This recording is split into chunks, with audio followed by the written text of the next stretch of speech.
Nine vibes. ఆయన పార్టీలో member, party అధినేతకు సమకాలికులు, party పట్ల అత్యంత విధేయత కలిగిన నాయకుడు. అంతటి ప్రొఫైల్ ఉన్న ఆ రాజకీయ నాయకుని భవిష్యత్తుపైనే అందరి చర్చ. ఇంతకీ పొలిటికల్ రిటైర్మెంట్ తీసుకుంటారా లేదంటే షార్ట్ బ్రేక్ తీసుకున్నారా? ఇదే అందరి మదిలో మెదులుతున్న ప్రశ్నలు. ఇంతకీ ఆయన ఎవరు? Let's watch the story. మాజీ కేంద్ర మంత్రి అశోక్ గజపతిరాజు. రాజకీయాల్లో ఈయనంటే తెలియని వారుండరు. విజయనగర సంస్థాధీశులైన గజపతిరాజుల వారసులే అశోక్ గజపతిరాజు. ఈయనతో పాటు తండ్రి డాక్టర్ పివి.జి. రాజు, సోదరుడు అనంత గజపతిరాజు కూడా రాజకీయాల్లో కీలకంగా వ్యవహరించేవారు.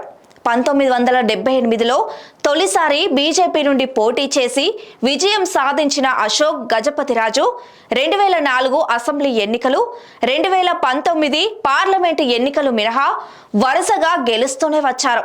టీడీపీ అధ్యక్షుడు నారా చంద్రబాబు నాయుడు, అశోక్ గజపతిరాజు ఇద్దరు ఒకేసారి అసెంబ్లీలో అడుగుపెట్టారు. రాజకీయాల్లో చంద్రబాబు నాయుడుతో సమకాలిక రాజకీయాలు చేసిన నేత. 2014లో తొలిసారి పార్లమెంటు సభ్యులుగా ఎన్నికైన అశోక్ గజపతిరాజు ఎన్డీఏ ప్రభుత్వంలో కేంద్ర పౌర విమానయాన శాఖ మంత్రిగా పనిచేశారు. ఆ తర్వాత జరిగిన 2019 ఎన్నికల్లో రెండోసారి ఎంపీగా పోటీ చేసి ఓటమి చవిచూశారు. అయితే గత ఎన్నికల సమయంలోనే అనారోగ్యంతో ఇబ్బంది పడిన అశోక్ గజపతిరాజు ఎన్నికల తర్వాత మేజర్ సర్జరీ చేయించుకున్నారు. అప్పటి నుంచి కొంత అనారోగ్య సమస్యలతో బాధపడుతున్నప్పటికీ పార్టీ కార్యక్రమాల్లో పాల్గొనేవారు. అయితే ఈ క్రమంలోనే వ్యక్తిగతంగా కూడా ఎప్పుడు లేని విధంగా అనేక సమస్యలు ఎదుర్కొన్నారు. అప్పటికే మాన్సాస్ చైర్మన్ గా ఉన్న అశోక్ గజపతిరాజును తొలగించి ఆయన సోదరుడు ఆనంద గజపతిరాజు మొదటి భార్య కుమార్తె అయిన సంచాయిత గజపతిరాజును మాన్సన్ చైర్మన్ గా నియమించింది ఏపీ ప్రభుత్వం. ఆ తర్వాత హైకోర్టు ఆదేశాలతో తిరిగి మాన్సాస్ చైర్మన్ గా బాధ్యతలు స్వీకరించారు. ఆ తర్వాత కూడా అనుకోని పరిస్థితుల్లో అనేక కేసులు కూడా అశోక్ గజపతిరాజుపై నమోదయ్యాయి. ఇలా ఎప్పుడు లేని విధంగా 75 సంవత్సరాల వయసులో అశోక్ గజపతిరాజు అనేక ఇబ్బందులు ఎదుర్కొన్నారు.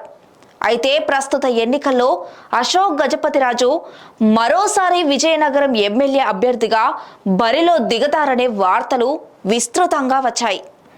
ఆయన పోటీ చేస్తే గెలుపు ఖాయం. ప్రభుత్వం ఏర్పడితే మరోసారి మంత్రివర్గంలో కీలక బాధ్యతలు చేపట్టడం కూడా కన్ఫామ్ అని అనుచరులు, అభిమానులు అనుకున్నారు. అయితే సడన్ గా విజయనగరం అసెంబ్లీ అభ్యర్థిగా అశోక్ గజపతిరాజు కుమార్తె అదితి గజపతిరాజు పేరు ప్రకటించింది అధిష్టానం. ఓవైపు గజపతిరాజుల వారసులు బరిలో దిగుతున్నారన్న ఆనందం, మరోవైపు తమ నేత రాజకీయ భవిష్యత్తు ఏంటి అనే అయోమయం, మరోవైపు టీడీపీ క్యాడర్తో పాటు అశోక్ గజపతిరాజు అభిమానుల్లో నెలకొంది. గత ఎన్నికల్లో ఎంపీగా పోటీ చేసినప్పటికీ ఈసారి విజయనగరం ఎంపీ స్థానాన్ని పొత్తులో భాగంగా బీజేపీకి కేటాయించింది టీడీపీ.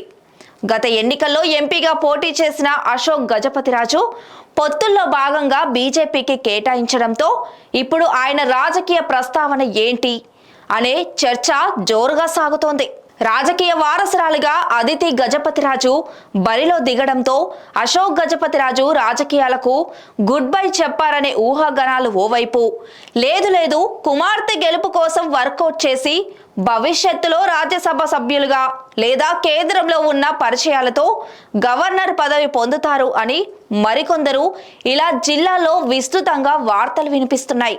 ఏది ఏమైనా రాష్ట్ర, దేశ రాజకీయాల్లో తనకంటూ వ్యక్తిగత ఇమేజ్ సొంతం చేసుకున్న అశోక్ గజపతిరాజు రాజకీయ భవిష్యత్తుపై జిల్లాలో సర్వత్ర చర్చ నడుస్తోంది.